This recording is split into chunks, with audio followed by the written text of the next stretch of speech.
Good morning friends. Online education platform संभव पर आपका हार्दिक स्वागत है। जैसा कि कल अपने एक टॉपिक चल रहा था, मानव स्वास्थ्य तथा रोग, ह्यूमन हेल्थ एंड डिजीज़, उसी के संदर्भ में हमने इम्यूनिटी पढ़ा था, प्रतिरक्षा पढ़ा था। उसी प्रतिरक्षा में हमने जन्मजात प्रतिरक्षा पढ़ लिया था। आगे जो सेकंड प्रकार की प्रतिरक्षा आती है वो आती है आपके अर्जित प्रतिरक्षा या एक्वायर्ड प्रतिरक्षा, जिसके बारे में थोड़ा सा मैंने बताया था कि जो हम जन्म लेने के पश्चात जीवन में अनुभवों द्वारा जो प्राप्त करते हैं, अर्थात जन्म लेने के पश्चात जब एक बच्चा वातावरण के संपर्क में आता है, इस कंप्लीट क्लाइमेट के संपर्क में आता है, तो विभिन्न प्रकार के जो कारक होते हैं वो उसे प्रभावित करते हैं। तो उसके शरीर में जो प्रतिरक्षा उत्पन्न होती है उस चीज़ को कहा जाता है अर्जित प्रतिरक्षा। इसीलिए हम कहते हैं कि ये अनुभवों द्वारा प्राप्त होती है। तो यहाँ पर देखें,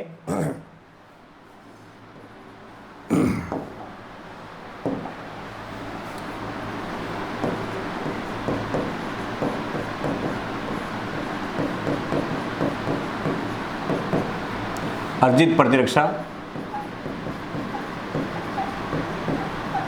या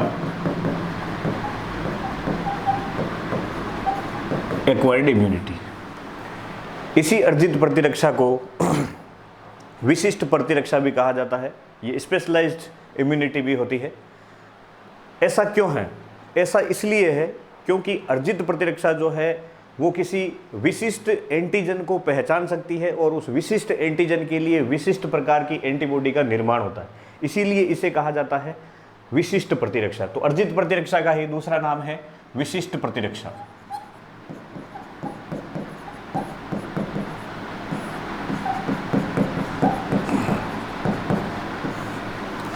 अब यहां से देखें आप, विशिष्ट या अर्जित प्रतिरक्षा जो होती है इसके कुछ गुण होते हैं। गुणों की अगर हम बात करें, क्यों विशिष्ट क्यों है, विशिष्ट क्यों है, इसलिए इसके कुछ गुण दिए गए हैं। उन गुणों की अगर बात की जाए तो सबसे पहला गुण होता है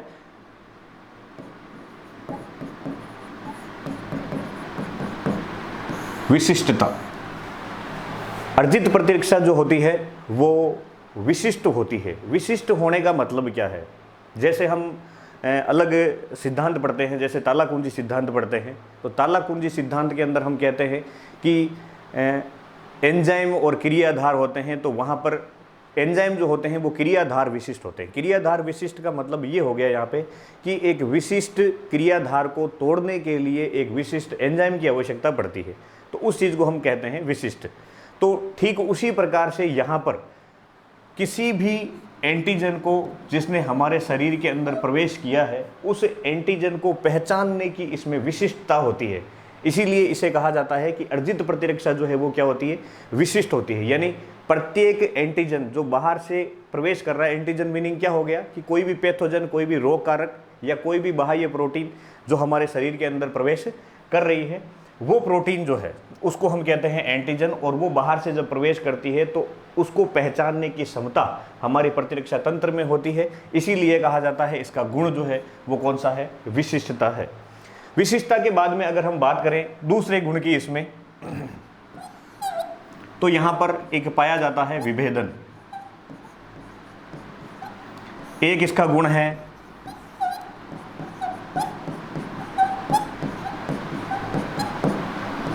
विभिन्नता। देखें, विशिष्टता और विभिन्नता ये लगभग मिलते जुलते शब्द है। क्यों?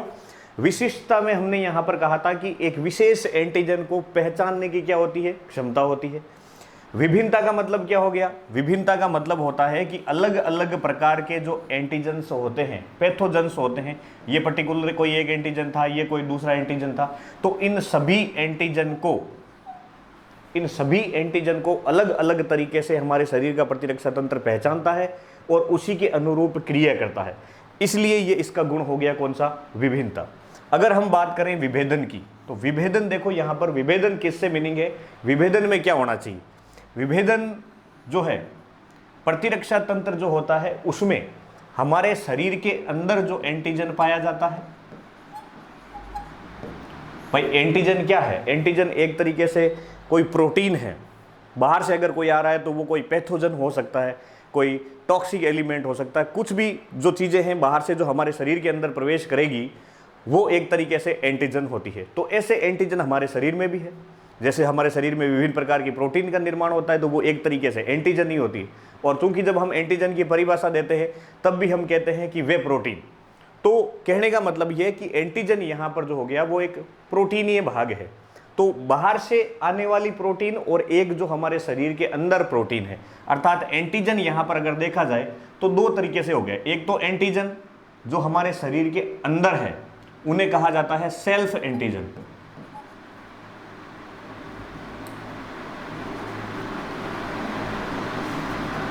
शरीर के अंदर जो है उसे कहा जाता है सेल्फ एंटीजन, और जो शरीर के बाहर है उसे कहा जाता है नॉन सेल्फ एंटीजन।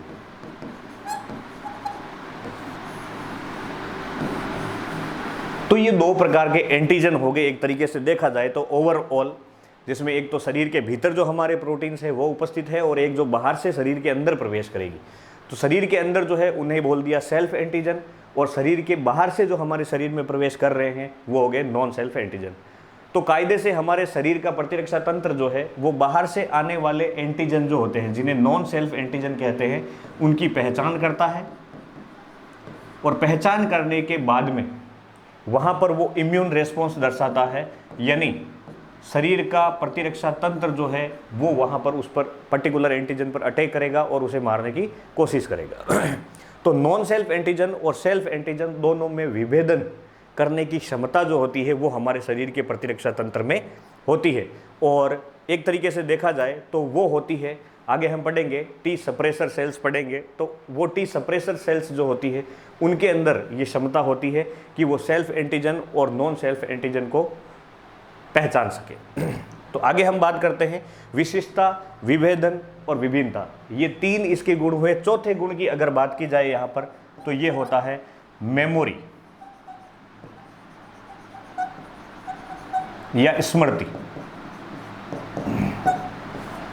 देखो मेमोरी और स्मृति क्या है इसको मैं आगे बताता हूं आपको। देखिए मेमोरी या स्मृति का मतलब ये है कि जैसे हमने किसी पर्टिकुलर व्यक्ति को देखा हो, एक साल पहले देखा हो, उसकी मेमोरी हमारे मस्तिष्क के अंदर फील्ड होती है, और जब हम वापस से एक साल उस बाद में या 2 साल बाद में उसे देखते हैं तो एक हमारे दिमाग में यूँ आता है कि इसको मैंने कहीं देखा है।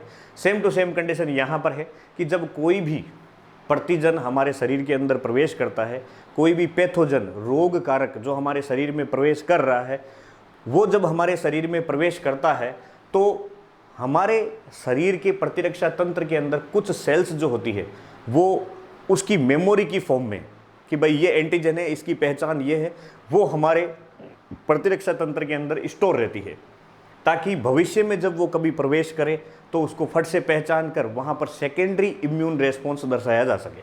मैं अभी आपको बताता हूँ, स्मृति में आएगा कि प्राइमरी इम्यून रेस्पॉन्स क्या होता है और सेकेंडरी इम्यून रेस्पॉन्स क्या होता है। देखें यहाँ पर मेमोरी या स्मृति क्या चीज़ है। जैसे यहाँ पर देखेंगे आप, सबसे पहले ये हमारा शरीर है, हमारे शरीर के अंदर किसी एंटीजन ने प्रवेश किया है। एंटीजन का मतलब मैं पहले ही बता चुका हूं, यहां पर एंटीजन का मतलब है कोई भी रोग कारक या पैथोजन जो बाहर से हमारे शरीर में प्रवेश कर रहा है। एक तरीके से देखा जाए तो जो एक टीका लगाते हैं वो भी एक तरीके से एंटीजेनिक पार्ट ही होता है। देखिए यहाँ पर एंटीजन शरीर में जैसा ही प्रवेश करेगा, प्रवेश करने के बाद में जो इस शरीर के अंदर प्रतिरक्षा तंत्र है, ये प्रतिरक्षा तंत्र क्या करेगा, इस एंटीजन की पहचान करेगा, और पहचान करने के बाद में यहां पर यह दर्शाएगा primary immune response. Primary immune response क्या है कि उस एंटीजन को, उस रोग कारक को पहचान कर उसके खिलाफ वो एंटीबॉडीज का निर्माण करेगा और उस एंटीजन को नष्ट कर दिया जाएगा। तो ये होता है प्राइमरी इम्यून रेस्पॉन्स, यानी किसी भी एंटीजन के शरीर में प्रवेश करने पर सबसे पहले जो प्रतिक्रिया हुई है उस प्रतिक्रिया को हम कहेंगे प्राइमरी इम्यून रेस्पॉन्स। यहाँ से प्राथमिक प्रतिरक्षी जो प्रतिक्रिया हुई है वो यहाँ पर इसे कहते हैं। इसके बाद में अगर हम आगे चलते हैं कि जैसे एक बार प्राइमरी इम्यून रेस्पॉन्स हुआ, प्राइमरी इम्यून रेस्पॉन्स होने के साथ साथ ही इस पर्टिकुलर एंटीजन के लिए हमारे प्रतिरक्षा तंत्र में क्या हो जाती है, स्मृति हो जाती है। एक तरीके से स्मृति बन जाती है, एक याददाश्त बन जाती है। इन फ्यूचर आगे कभी जब यही एंटीजन शरीर में पुनः प्रवेश करता है, शरीर में जब इसका पुनः प्रवेश होता है, तो पुनः जब प्रवेश होता है तो वहाँ पर शरीर के प्रतिरक्षा तंत्र द्वारा प्राइमरी इम्यून रेस्पॉन्स न होकर क्या होता है, सेकेंडरी इम्यून रेस्पॉन्स होता है।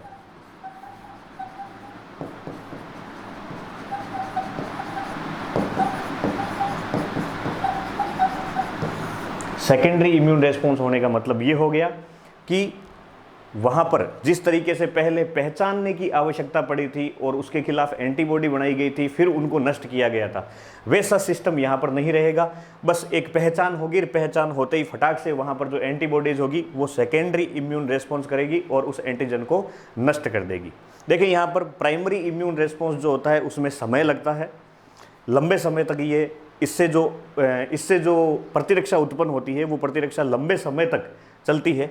यहाँ सेकेंडरी इम्यून रेस्पॉन्स जो है वो तुरंत प्रभावी है। कहने का मतलब ये है कि यहाँ पर जितना लंबा प्रोसेस पहले हुआ था कि प्रतिरक्षा तंत्र सक्रिय होना और फिर उसको पहचान करना और फिर प्राइमरी इम्यून रेस्पॉन्स, उतना यहाँ पर नहीं होता है। यहाँ पर डायरेक्टली स्मृति के रूप में जो कोशिकाएं होती है उन कोशिकाओं द्वारा वापिस से सेकेंडरी इम्यून रेस्पॉन्स किया जाता है, जिससे एंटीजन को नष्ट कर दिया जाता है। और इसी स्मृति पर आधारित होता है टीकाकरण। टीकाकरण जो होता है वो इसी स्मृति पर आधारित होता है। जैसे कि एक छोटा सा उदाहरण देता हूं आपको। अभी जो कोरोना वायरस आया है, तो कोरोना वायरस आया है तो कोरोना वायरस के अगेंस्ट में हमारे शरीर के अंदर प्रतिरक्षा पहले से मौजूद नहीं थी, पहले से मौजूद नहीं थी। देखें यहां पर, अगर ये कोरोना वायरस है, इस कोरोना वायरस में जब शरीर के अंदर ये एंटर करता है, जब ये बॉडी के अंदर एंटर करेगा तो इस बॉडी के अंदर जो हमारा इम्यून सिस्टम है,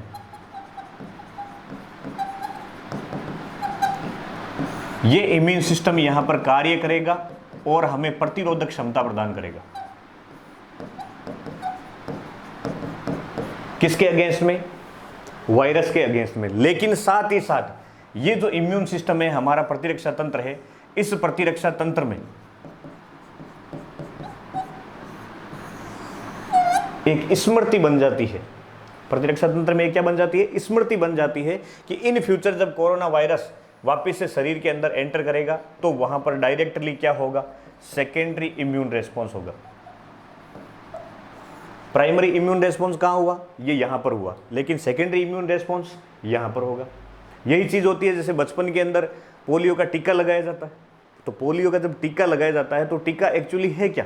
टीका एक्चुअली होता है एंटीजन। मैं बार बार कह रहा हूं कि यहां से ये कोरोना वायरस प्रवेश कर रहा है, ये एक तरीके से क्या हुआ? एंटीजन ही हुआ जो शरीर के अंदर प्रवेश कर रहा है। तो शुरुआत में अगर देखा जाए तो पोलियो का, जैसे मैं बता रहा हूं, पोलियो का टीका लगाया जाता है तो वो एक एंटीजन है, निष्क्रिय एंटीजन है, जिसको व्यक्ति के शरीर में प्रवेश करवाया जाता है बचपन की अवस्था में। जब उसके शरीर में वो प्रवेश कर जाता है तो वहां पर उसके शरीर का जो प्रतिरक्षा तंत्र है वो वहां पर प्राइमरी इम्यून रेस्पॉन्स दर्शाता है और उस पर्टिकुलर बच्चे को प्रतिरोधक क्षमता प्रदान करता है। परंतु जब वही बच्चा बड़ा हो जाता है और बड़ा होने के बाद में अगर सक्रिय अवस्था में भी पोलियो वायरस उसकी बॉडी के अंदर एंटर करता है तो बॉडी के अंदर एंटर करने पर उसमें पोलियो कोज करेगा, लेकिन वहां पर ऐसा नहीं होगा। क्यों? क्योंकि उस बच्चे के प्रतिरक्षा तंत्र में पहले से ही उस पोलियो वायरस के लिए स्मृति उपस्थित है, अर्थात वहां पर सीधा क्या होगा? सेकेंडरी इम्यून रेस्पॉन्स होगा और उस वायरस को नष्ट कर दिया जाएगा। तो यही कॉन्सेप्ट यहाँ है। अभी कई लोग ये भी कहते हैं कि जिसके शरीर में एक बार कोरोना के लक्षण आ गए हैं उस व्यक्ति को कोरोना वापस से नहीं होगा। क्यों नहीं होगा? ये एक बहस है कि इसलिए नहीं होगा क्योंकि जिसके बॉडी के अंदर इसने एंटर किया है और जो सर्वाइव कर गया है, इसका मतलब ये हुआ कि उसके शरीर में उस कोरोना वायरस के खिलाफ क्या बन चुकी है? एंटीबॉडी बन चुकी है। और एंटीबॉडी बनने के बाद में अब जब कभी भी कोरोना वायरस शरीर के अंदर एंटर करेगा तो उसका असर उतना घातक नहीं होगा। वो हमारी जो एंटीबॉडी जो पहले से बनी हुई है अंदर, वो उसे क्या कर देगी? नष्ट कर देगी। तो ये पूरा का पूरा ओवरऑल व्यू रहता है किसका? मेमोरी का, जो कि अर्जित प्रतिरक्षा का एक लक्षण है। इसके बाद में हम आगे चलते हैं। अर्जित प्रतिरक्षा की अगर प्रकार की बात की जाए तो अर्जित प्रतिरक्षा जो होती है ये प्रतिरक्षा के 4 गुण हो गए, जिसमें हमने देखा कि विशिष्टता है, एक गुण हो गया इसका विशिष्टता, इसके अलावा एक हो गया विभेदन, एक हो गया विभिन्नता, और इसके अलावा एक हो गया स्मृति या मेमोरी। तो ये चारों के चारों क्या होते हैं, अर्जित प्रतिरक्षा के लक्षण होते हैं। अब आगे हम बात करते हैं अर्जित प्रतिरक्षा के प्रकारों की बात करें तो यहां पर देखें,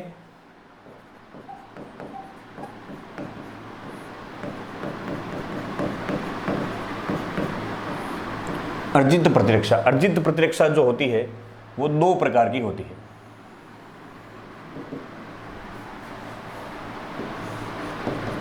एक हो जाती है आपके सक्रिय अर्जित प्रतिरक्षा और एक हो जाती है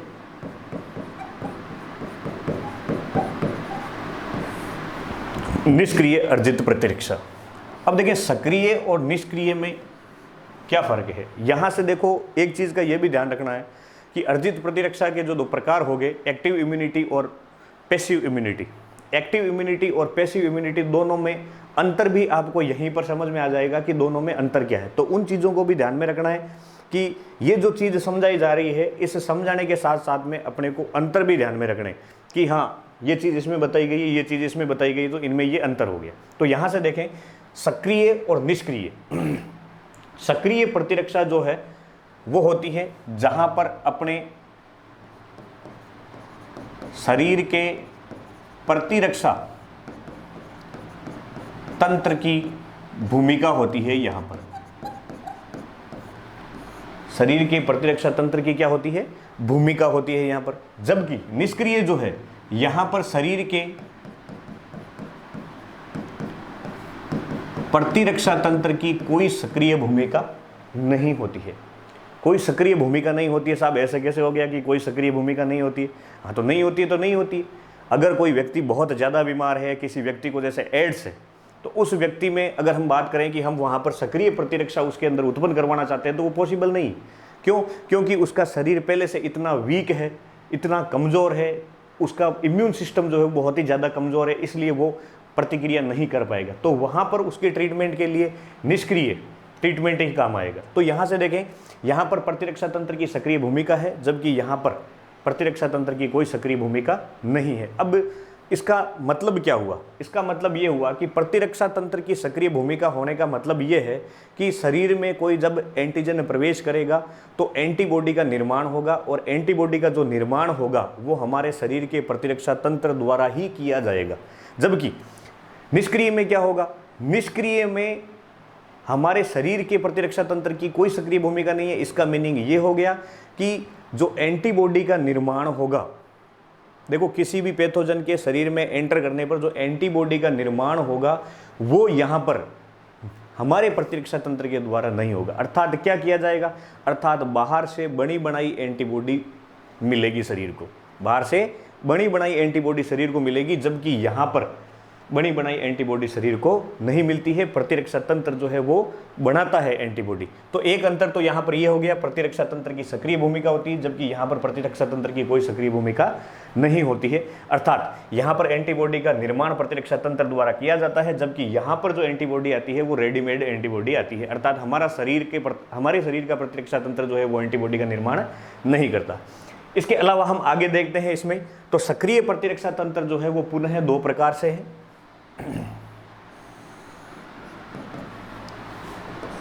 ये यहां से देखें, एक तो हो गया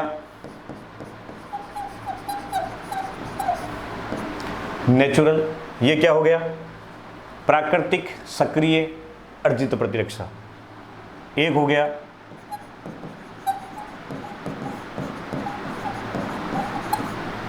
आर्टिफिशियल यानी कृत्रिम, प्राकृतिक और कृत्रिम। इसी तरीके से इसके भी भाग हैं 2।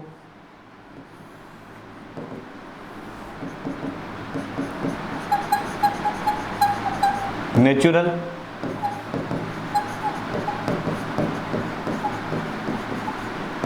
और आर्टिफिशियल, यहां पर भी 2 भाग है इसके। लेकिन दोनों में फर्क है, क्योंकि एक में प्रतिरक्षा तंत्र की सक्रिय भूमिका है तो दूसरे में सक्रिय प्रतिरक्षा तंत्र की सक्रिय भूमिका नहीं। अब देखो है क्या चीजें, एक चीज का ध्यान रखना है, यहां से अगर हम देखें तो ये निष्क्रिय है, यानी इस निष्क्रिय अर्जित प्रतिरक्षा में एंटीबॉडी का निर्माण नहीं होगा। बड़ी बड़ी एंटीबॉडी बाहर से हमें मिलेगी, चाहे वो कैसे भी मिलते हैं, चाहे वो नेचुरल तरीके से मिलती है, चाहे आर्टिफिशियल तरीके से मिलती है। नेचुरल तरीका कौन सा है, आर्टिफिशियल तरीका कौन सा है, मैं अभी आपको आगे बताऊंगा। लेकिन अगर हम सक्रिय प्रतिरक्षा की बात करें तो यहाँ पर प्रतिरक्षा तंत्र के द्वारा एंटीबॉडी का निर्माण किया जा रहा है, और यहाँ पर भी एंटीबॉडी का निर्माण जो होगा वो एक नेचुरल तरीके से होगा और एक आर्टिफिशियल तरीके से होगा। देखिए नेचुरल तरीके से कैसे होता है, अगर हम नेचुरल एक्टिव एक्वायर्ड इम्यूनिटी की बात करें, यानी प्राकृतिक सक्रिय अर्जित प्रतिरक्षा की बात करें, तो ये जो उत्पन्न होती है हमारे शरीर में, ये होती है किसी भी प्राकृतिक संक्रमण के कारण। प्राकृतिक संक्रमण का मतलब क्या हो गया, प्राकृतिक संक्रमण का मतलब ये हो गया कि जब एक बच्चा जन्म लेता है और जन्म लेने के बाद में जब वो वातावरण के संपर्क में आता है तो वातावरण में विभिन्न प्रकार के जो पैथोजेंस है, रोग कारक है जो उपस्थित है, वो उसके शरीर में प्रवेश कर जाते हैं। क्या हमें पता चलता है क्या कि उन कारकों ने उसके शरीर में प्रवेश कर लिया है? नहीं, हमें कुछ पता नहीं चलता है। ये एक नेचुरल प्रोसेस है, सभी के साथ में होता है। कोई भी बायोटिक और एबायोटिक फैक्टर होते ही है, कोई भी बायोटिक जो है, बायोटिक फैक्टर जो होगा उसको 100% एबायोटिक फैक्टर जो है वो इफेक्ट करेंगे।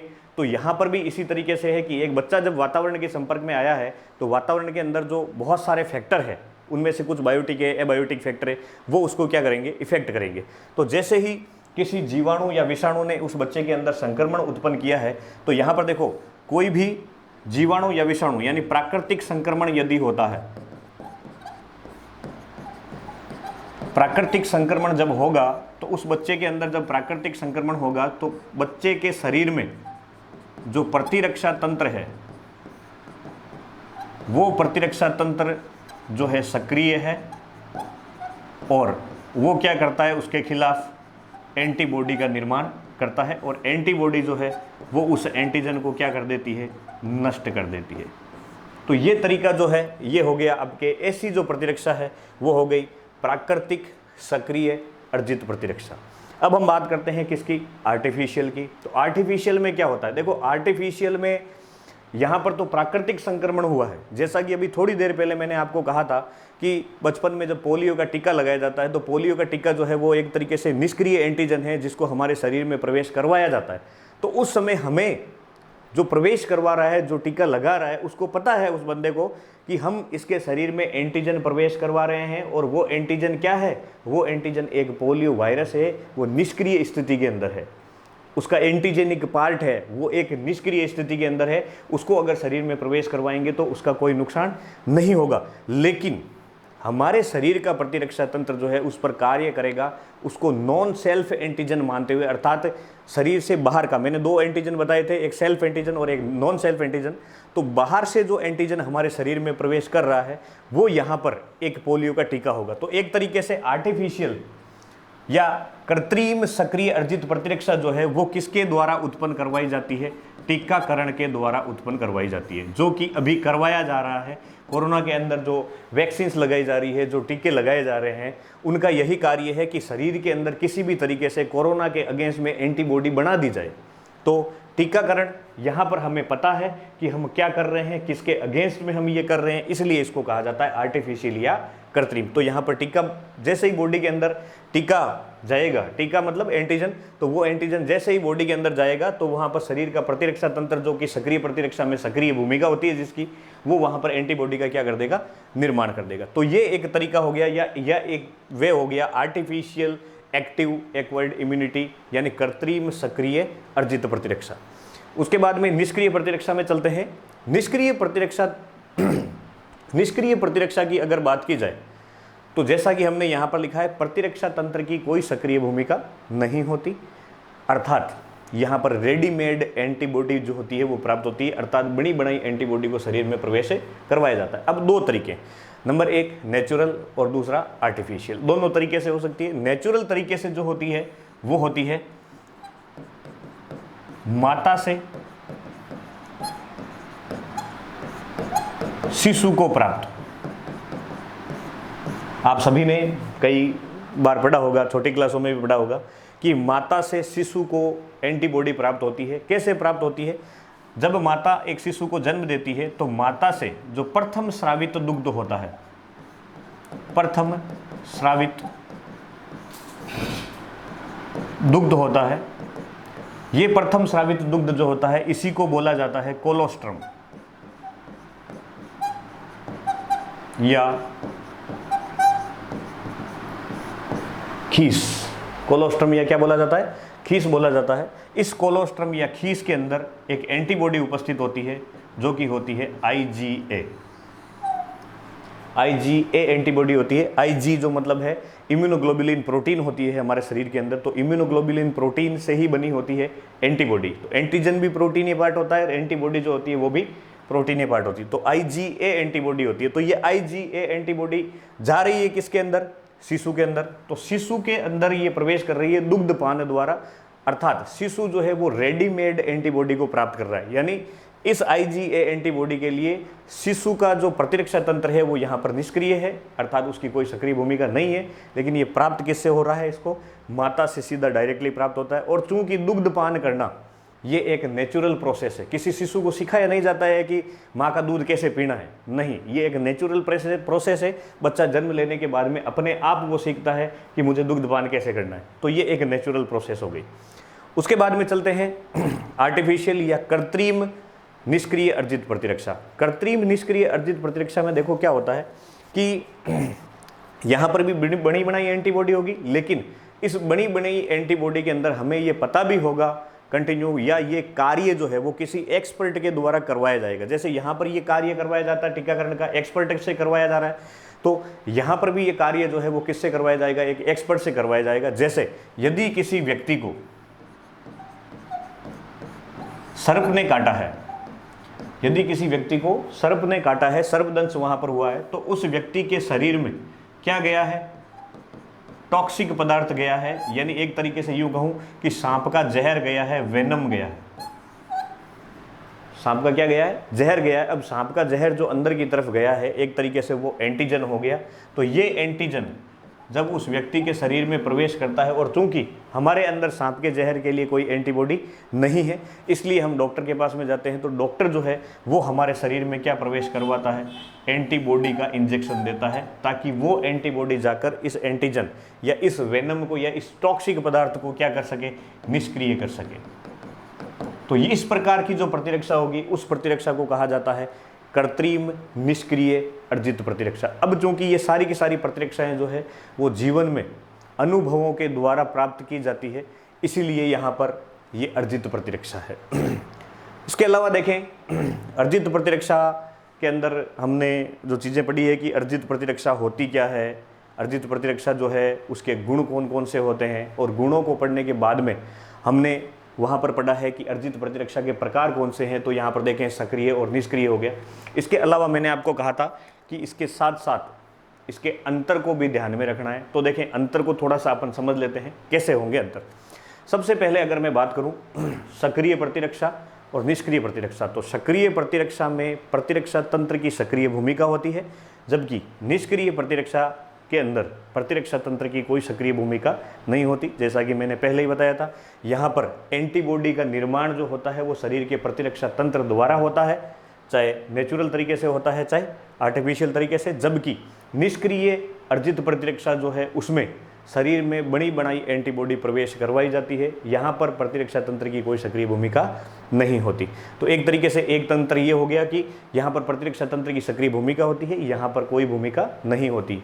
यहाँ पर एंटीबॉडी का निर्माण प्रतिरक्षा तंत्र द्वारा ही किया जाता है, जबकि यहाँ पर एंटीबॉडी जो है वो रेडीमेड फॉर्म में बॉडी के अंदर एंटर करवाई जाती है। इसके अलावा क्या क्या अंतर है देखो। इसके अलावा सक्रिय प्रतिरक्षा जब हो रही है तो इसमें मैंने आपको पहले ही बताया था कि जब कोई बॉडी के अंदर वायरस है, कोई भी बैक्टीरिया है, कोई भी पैथोजन है, कोई भी कारक जो है वो हमारे शरीर में जब प्रवेश करेगा तो प्रवेश करने पर होगा क्या? वहाँ पर हमारे शरीर के प्रतिरक्षा तंत्र द्वारा प्राइमरी इम्यून रेस्पॉन्स दर्शाया जाएगा, अर्थात वहाँ पर कुछ एंटीबॉडीज़ का निर्माण किया जाएगा। और साथ ही साथ मैंने ये भी बताया था कि उस पैथोजन से संबंधित कुछ सूचनाएं जो है जो एक मेमोरी के रूप में, मैंने आपको बताया था, एक मेमोरी के रूप में या मेमोरी सेल्स के रूप में हमारे प्रतिरक्षा तंत्र में स्टोर हो जाती है। और इन फ्यूचर जब वही एंटीजन वापस से शरीर में प्रवेश करता है तो वो मेमोरी सेल्स जो है वो डायरेक्टली जो है एक किलर सेल की तरह काम करते हुए उस एंटीजन को मारने का कार्य करती है, अर्थात सेकेंडरी इम्यून रेस्पॉन्स दर्शाती है। तो यहाँ पर देखिए, यहाँ इस जगह पर अगर हम बात करें सक्रिय प्रतिरक्षा के अंदर अगर हम बात करें तो यहाँ पर प्राइमरी और सेकेंडरी इम्यून रेस्पॉन्स जैसी चीज़ें होती है, जबकि यहाँ पर प्राइमरी या सेकेंडरी इम्यून रेस्पॉन्स जैसी चीज़ें नहीं होती है। क्यों नहीं होती है? क्योंकि यहाँ पर डायरेक्ट बनी बनाई एंटीबॉडी शरीर में प्रवेश करवाई जाती है। नंबर 3, तीसरे अंतर की अगर हम बात करें तो सक्रिय प्रतिरक्षा जो होती है वो लंबे समय तक रहती है। जैसे कि मैंने कहा कि एक बार टीकाकरण करवा दिया, बचपन में करवाया, लेकिन जब व्यक्ति बड़ा हो जाता है और बड़ा होने के बाद में उसमें पोलियो वायरस एंटर करता है तो उसका इफेक्ट उस पर ज़्यादा नहीं होता है। तो ये क्या हुआ? ये एक स्मृति हो गई। तो सक्रिय प्रतिरक्षा तंत्र जो होता है वहाँ पर स्मृति है, स्मृति जैसी वहाँ पर चीज़ें उपस्थित रहती है, अर्थात वहाँ पर सेकेंडरी इम्यून रेस्पॉन्स होता है, लेकिन यहाँ पर ऐसा कुछ नहीं है। तो इसका जो प्रभाव रहता है वो लंबे समय तक रहता है, जबकि इसका प्रभाव जो होता है वो तत्कालिक प्रभाव होता है। समझ में आई बात? इसका प्रभाव लंबे समय तक रहता है, लेकिन इसका प्रभाव जो है वो तत्कालिक होता है, ऑन द स्पॉट वहाँ पर इसका प्रभाव पड़ता है। इसका प्रभाव जो होगा वो ऑन द स्पॉट नहीं पड़ेगा।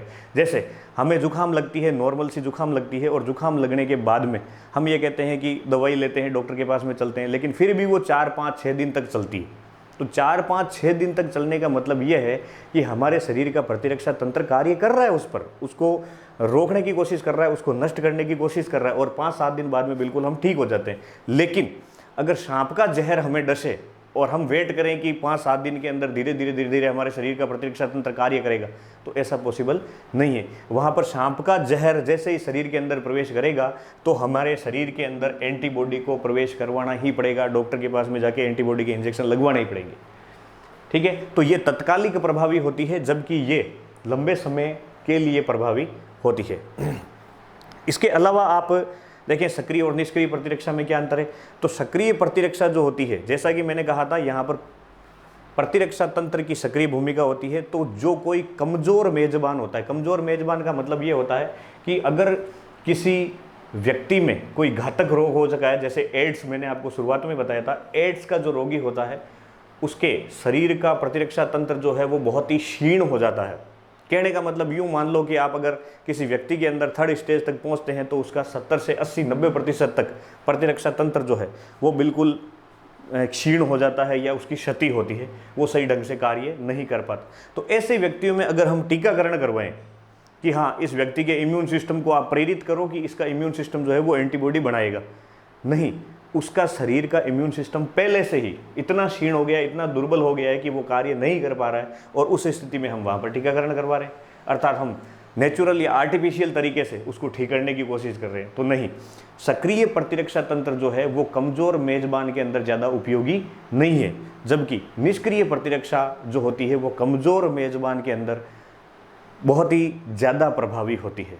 मैं ये नहीं कहता कि एड्स के पेशेंट के अंदर ये चीज़ें करके उसको बचा लिया जाता है, ठीक है, ये ज़रूरी नहीं है, ठीक है, लेकिन फिर भी इसका जो निष्क्रिय प्रतिरक्षा जो है इसका प्रभाव जो होता है वो तत्कालिक प्रभाव होता है, और ये कमज़ोर मेज़बान के अंदर उपयोगी है, जबकि ये कमज़ोर मेज़बान में उपयोगी नहीं है। तो ये कुछ 4-5 सक्रिय और निष्क्रिय प्रतिरक्षा के अंदर क्या होते हैं, अंतर होते हैं। अब देखें, ये हुई अर्जित प्रतिरक्षा। इसके अलावा आगे अगर हम बात करें सक्रिय प्रतिरक्षा की, तो सक्रिय प्रतिरक्षा जो है, देखें सक्रिय प्रतिरक्षा जो होती है हमारे बॉडी के अंदर जो सेल्स होती है, लिम्फोसाइट्स, कोशिकाएं होती है, उन लिम्फोसाइट्स के आधार पर सक्रिय प्रतिरक्षा तंत्र जो होता है वो 2 प्रकार का होता है। सक्रिय प्रतिरक्षा या एक्टिव इम्यूनिटी जो होती है ये 2 प्रकार की होती है लिम्फोसाइट के आधार पर। किसके आधार पर? लिम्फोसाइट के आधार पर ये 2 प्रकार की होती है।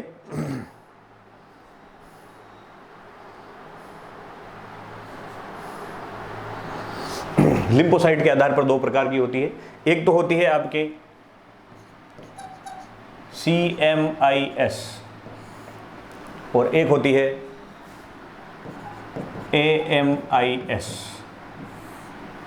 लिम्फोसाइट तो आप जानते ही हैं, जो शरीर के अंदर WBC का एक तरीके से एक प्रकार है लिम्फोसाइट्स।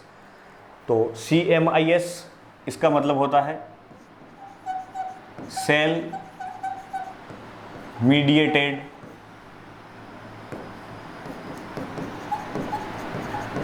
Immune system. देखिए सेल मीडिएटेड, सेल मतलब कोशिका, कोशिका मध्यस्थता करती है जहां पर ऐसा इम्यून सिस्टम। अब कोशिकाएं कौन सी है, तो कोशिकाएं हो गई, देखो यहां पर किसके आधार पर है, ये दो प्रकार, लिम्फोसाइट के आधार पर। तो यहां पर लिम्फोसाइट कौन सी हो जाएगी, यहां पर लिम्फोसाइट हो जाएगी T lymphocyte.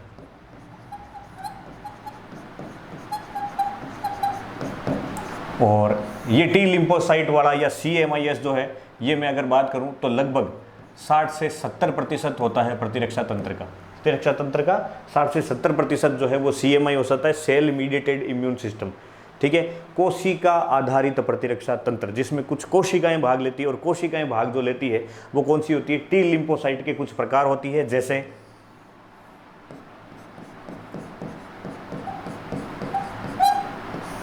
T killer cell,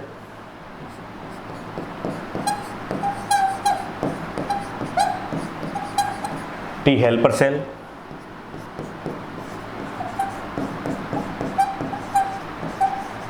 T suppressor cell,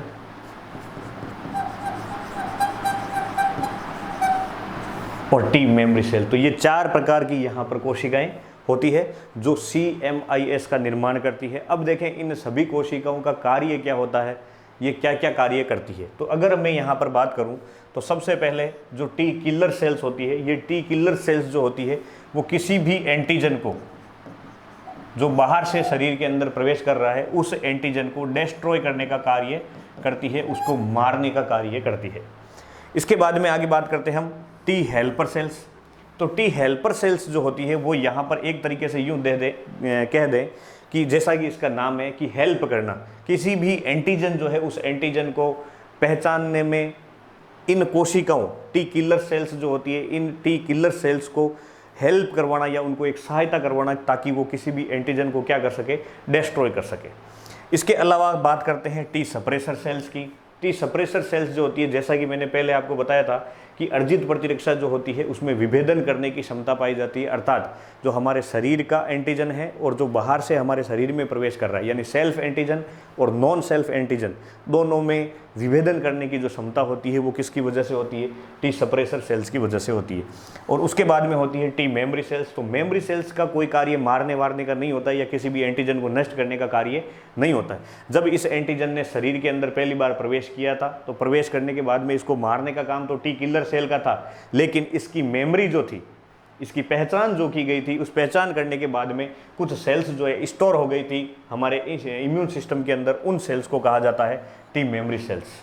लेकिन उसके बाद में इन फ्यूचर जब यही एंटीजन वापस से जब कभी शरीर में प्रवेश करता है तो ये मेमोरी सेल एक तरीके से किसकी तरह काम करने लगती है, T किलर सेल्स की तरह काम करने लगती है और उस पर्टिकुलर एंटीजन को क्या कर देती है, नष्ट कर देती है। तो ये 4 प्रकार की आपके कोशिकाएं आती है, किसमें, सेल मीडिएटेड इम्यून सिस्टम में, या कोशिका आधारित प्रतिरक्षा तंत्र में, या इसी को कहा जाता है कोशिकीय प्रतिरक्षा। इसी को क्या कहा जाता है, कोशिकीय प्रतिरक्षा कहा जाता है। उसके बाद में बात करते हैं हम AMIS की, antibody mediated immune system. Antibody mediated, देखें एंटीबॉडी मीडिएटेड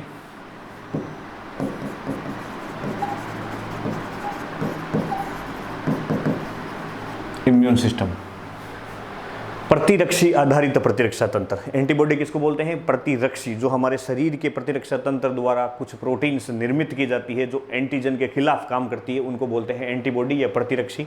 तो एंटीबॉडी मीडिएटेड प्रतिरक्षा तंत्र, या इसी को कहा जाता है ह्यूमरल इम्यूनिटी। इसी को कहा जाता है ह्यूमरल इम्यूनिटी कहा जाता है। तरल इम्यूनिटी एक तरीके से, या तरल प्रतिरक्षा जो है इसी को कहा जाता है। इसमें क्या होता है, इसमें जो भी सारा का सारा कार्य होता है ये किस पर आधारित होती है, तो ये बी लिम्फोसाइट पर आधारित होती है।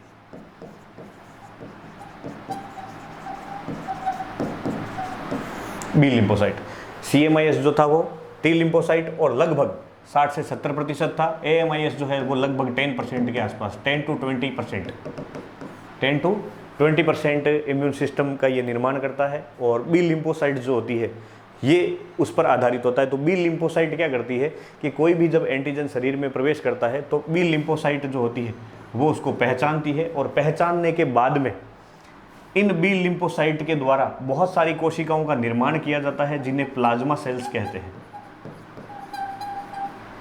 जिन्हें प्लाज्मा सेल्स कहा जाता है। और ये प्रत्येक प्लाज्मा सेल्स जो यहाँ पर होती है, ये प्लाज्मा सेल्स जो होती है वो यहाँ पर निर्माण करती है किसका? एंटीबॉडी का निर्माण करती है। एक फैक्ट के अनुसार अगर कहें तो जनरली कई किताबों के अंदर मिलता है कि प्रत्येक प्लाज्मा सेल्स जो होती है वो लगभग 1 सेकंड के अंदर 2000 एंटीबॉडी का निर्माण करती है। 1 सेकंड की अगर बात की जाए तो 1 सेकंड में लगभग कितनी एंटीबॉडी बनती है? 2000 एंटीबॉडी का यहाँ पर क्या होता है? निर्माण होता है। और ये एंटीबॉडी जो होती है वो उस पर्टिकुलर एंटीजन पर अटैक करती है, और अटैक करने के बाद में उस एंटीजन को नष्ट करने का कार्य करती है। तो एक तरीके से जनरल वे के अंदर आपको मैं बताऊं तो यहाँ से सक्रिय प्रतिरक्षा जो होती है वो लिम्फोसाइट के आधार पर अगर देखी जाए तो फिर से 2 प्रकार की होती है। एक तो बी लिम्फोसाइट पर जो आधारित होती है, और एक टी लिम्फोसाइट पर जो आधारित होती है।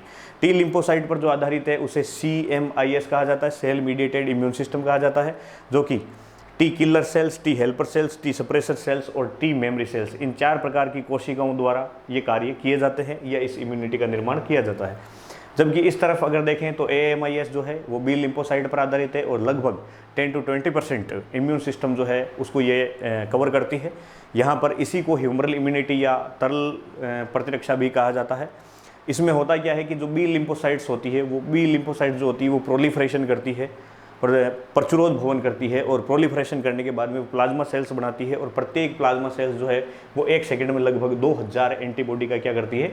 निर्माण करती है। और ये एंटीबॉडीज़ जो होती है वो उस पर्टिकुलर एंटीजन को जिसने हमारी बॉडी के अंदर प्रवेश किया है उसको नष्ट करने का कार्य करती है।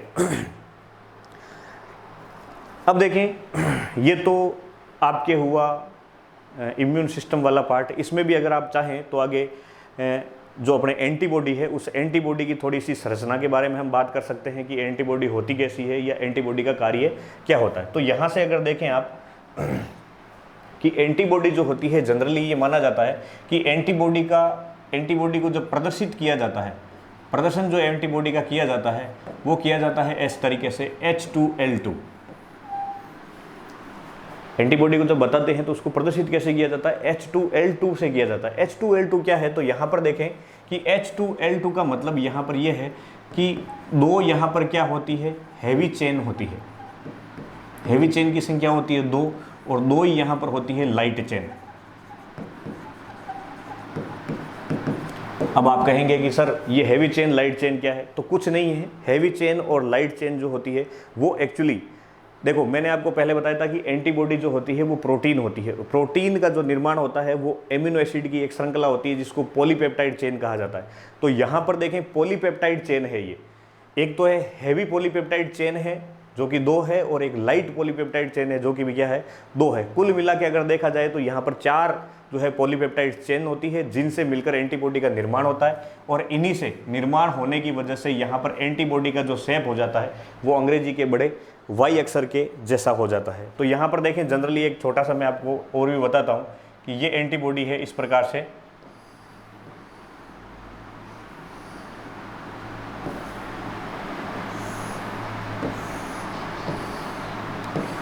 ये इस प्रकार से 2 हैवी चेन हुई, और हैवी चेन के बाद में यहाँ पर अगर हम बात करें तो ये आपके लाइट चेन हो गई, ये लाइट चेन हो गई। ये चेन्स जो होती है वो आपस में डाइसल्फाइड बंधों द्वारा यहाँ से इस तरीके से ये जुड़ी रहती है। यहाँ पर ये डाइसल्फाइड बंध होते हैं, डाइसल्फाइड बंध होंगे यहाँ पर जिनसे ये आपस में जुड़ी हुई रहेगी। इसके अलावा यहाँ पर जो है एंटीजन बाइंडिंग साइट होती है,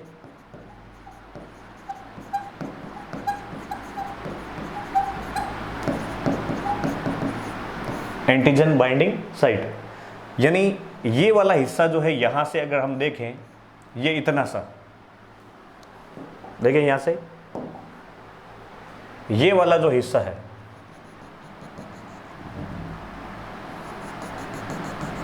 एंटीबॉडी का ये हिस्सा जो होता है, ये हिस्सा जो होता है ये होता है वेरिएबल। वेरिएबल का मतलब क्या हो गया? वेरिएबल का मतलब हो गया कि जिसमें बदलाव हो सके। देखो जितनी भी एंटीबॉडीज होगी वो सारी की सारी सेम होगी, केवल इस भाग को छोड़कर। ये वाला भाग जो होता है वो सभी में अलग अलग होता है, और अलग होने का कारण होता है क्योंकि एंटीबॉडी पर आकर जुड़ता है कौन? एंटीजन।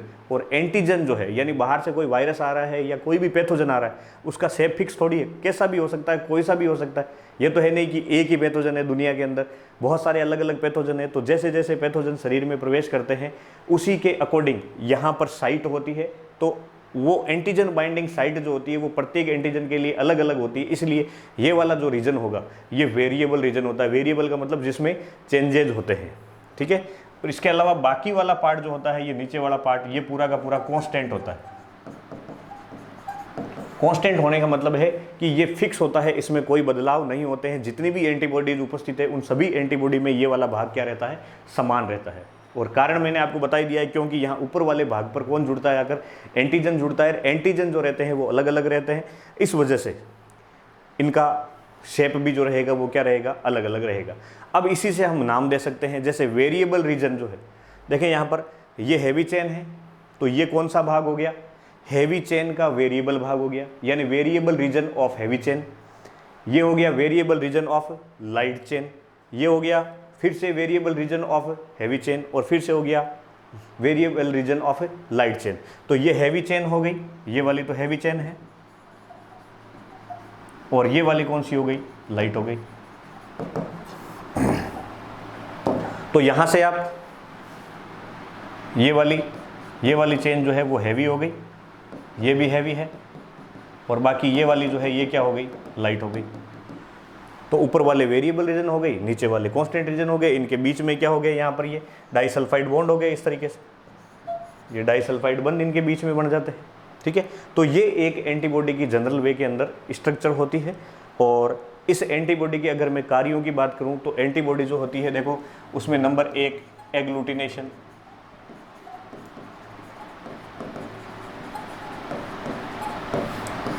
एग्लूटिनेशन या अभिश्लेषण। कल की क्लास में हमने जिक्र किया था कि अभिश्लेषण होता क्या है। तो अभिश्लेषण का मतलब होता है एंटीजन एंटीबॉडी रिएक्शन।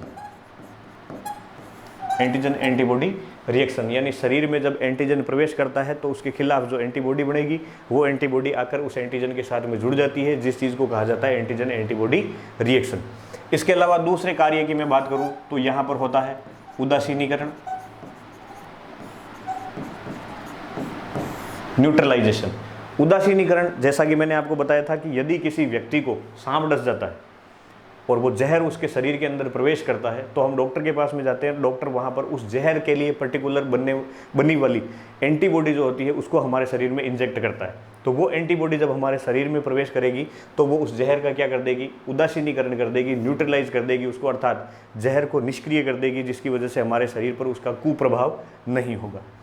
इसके अलावा एक कार्य इसका और होता है जो होता है ऑप्सोनाइजेशन।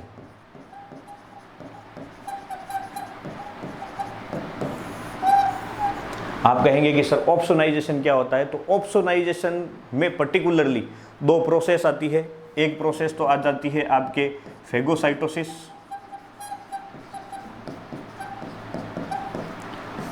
भक्षण की प्रक्रिया, जो हमने कल पढ़ी थी कि कोई भी एंटीजन जब शरीर में प्रवेश करता है तो हमारी जो भक्षक कोशिकाएं हैं, जैसे मैक्रोफेज सेल्स होती है, मोनोसाइट्स होती है, तो वो क्या करती है? एक भक्षक कोशिका की तरह कार्य करती है, उस एंटीजन को अपने साथ में अटैच करती है।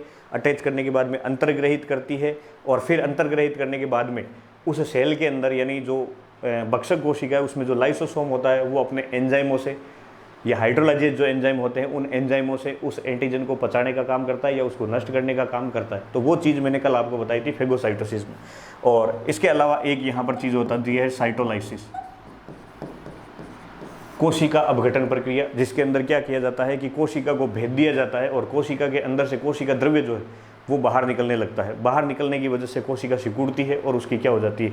मृत्यु हो जाती है। कोशिका मीनिंग यहाँ पर पैथोजन से है, उस पर्टिकुलर एंटीजन से है, जिससे सारा का सारा अंदर का मैटर जो है, कोशिका द्रव्य जो है या यूँ कह दें कि जीव द्रव्य जो है वो बाहर निकल जाता है, और बाहर निकलने की वजह से उसकी मृत्यु हो जाती है। तो ये जो चीज़ हुई है ये एंटीबॉडी के बारे में हुई है, एंटीबॉडी की संरचना नॉर्मल सी और इस एंटीबॉडी के कुछ कार्य। तो ये अपने कंप्लीट हो जाता है क्या, आपके अर्जित प्रतिरक्षा और अर्जित प्रतिरक्षा के जो हमने प्रकार पढ़े हैं वो, और प्लस साथ में सक्रिय प्रतिरक्षा और सक्रिय प्रतिरक्षा के प्रकार पढ़े हैं, और उसमें ये एंटीबॉडी की संरचना और कार्य। इसके अलावा आगे का जो टॉपिक रहेगा वो अपना डिजीज़ का रहेगा। डिजीज़ कौन कौन सी होती है, कितने प्रकार की होती है, ये सारा सिस्टम रहेगा। तो आगे का हम पढ़ेंगे अगली क्लास के अंदर। धन्यवाद।